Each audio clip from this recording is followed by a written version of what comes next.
Hi, welcome to நாளுக்கு ஒரு நல்ல பங்கு. ஆதி ஆகமத்திலிருந்து டெய்லி டிவோஷன்ஸ் பார்த்துக்கிட்டு இருக்கோம்.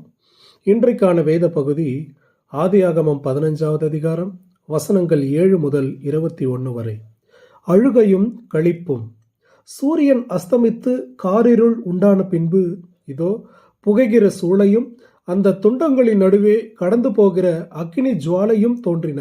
17வது வசனம். இந்த பகுதி இஸ்ரேல் தேசத்தின் முழு வரலாற்றையும் மட்டுமின்றி நம்முடைய கிறிஸ்தவ வாழ்க்கையின் முழு கதையையும் சுருக்கமாக சொல்கிறது. புகைகிற சூளை மற்றும் அக்கினி ஜுவாலை, அதாவது நம்மை துன்பப்படுத்தும் சூளை போன்ற பாடுகள் மற்றும் அதிலிருந்து வெளியே வருவதற்கு அக்கினி ஜுவாலை போன்ற விடுதலையின் வெளிச்சம். இது துன்பத்தை தொடர்ந்து வருகிற ஆசீர்வாதத்தின் கதையை சொல்லுகிறது. முதலில் இஸ்ரேல் சூளையில் உள்ளது, பின்னர் அவர்கள் மீது விளக்கு பிரகாசிக்கிறது. இது அவர்களுடைய வரலாற்றில் மாறி மாறி நடக்கிறது.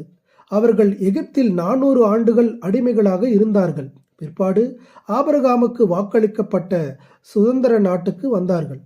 தற்போது அவர்கள் தங்கள் அவிசுவாசத்தின் நிமித்தம் 2000 ஆண்டுகளாக சூளையில் இருக்கிறார்கள்.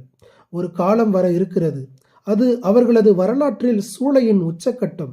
அப்பொழுது அவர்கள் தங்கள் குற்றத்தை உணர்ந்து தங்கள் மேசியாவை நோக்கி கதறுவார்கள்.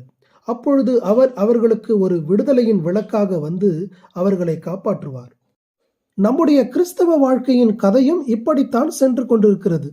கிறிஸ்தவுக்குள்ளான நம்முடைய புதிய வாழ்க்கையில் அடியெடுத்து வைத்தவுடன் அது வெற்றி படிக்கட்டுகளாக மாறுகின்றன. இன்னும் மேல் நோக்கி நகரும்போது, அதாவது ஆவிக்குரிய முதிர்ச்சியை நோக்கி நகரும்போது சோதனை என்னும் சூளையின் வழியே கடந்து செல்ல வேண்டி இருக்கிறது. அங்கே நம்முடைய சுயம், பெருமை போன்றவற்றை நெருப்பால் எரிக்கப்படுகின்றன. நாம் நம்முடைய சொந்த பலன் அற்றுப்போய் செய்வதறியாது திகைக்கும் போது கிறிஸ்து விளக்காக வந்து நமக்கு உதவி செய்கிறார். நம்முடைய வாழ்க்கையை பிரகாசமானதாக மாற்றுகிறார். இந்த அனுபவங்களை கடந்து செல்லாத கிறிஸ்தவர்கள் இருக்க முடியாது எனலாம். இதை தாவீது தன்னுடைய கவிதை மொழிகளில், அதாவது சங்கீதம் 30:5, அவருடைய கோபம் 1 நிமிஷம், அவருடைய தயவோ நீடிய வாழ்வு. சாயங்காலத்தில் அழுகை தங்கும், விடியற் காலத்திலே களிப்புண்டாகும் என்று விவரிக்கிறார். நான் அதை சுதந்திரித்துக் கொள்வேன் என்று எதனால் அறிவேன் என்று அடையாளத்தை கேட்ட ஆபிராமுடன் கர்த்தர் ஓர் உடன்படிக்கையை ஏற்படுத்தினார். உடன்படிக்கை இருவருக்குரியது, ஆனால் கர்த்தர் தன்னை மட்டுமே நிபந்தனையின் பங்குதாரராக ஆக்கிக் கொண்டார்.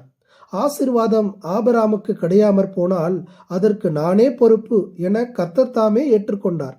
உடன்படிக்கையை மீறுபவர்கள் மேல் வரக்கூடிய சாபம் ஆபிராமின் மீது வராதபடி பார்த்து கொண்டார்.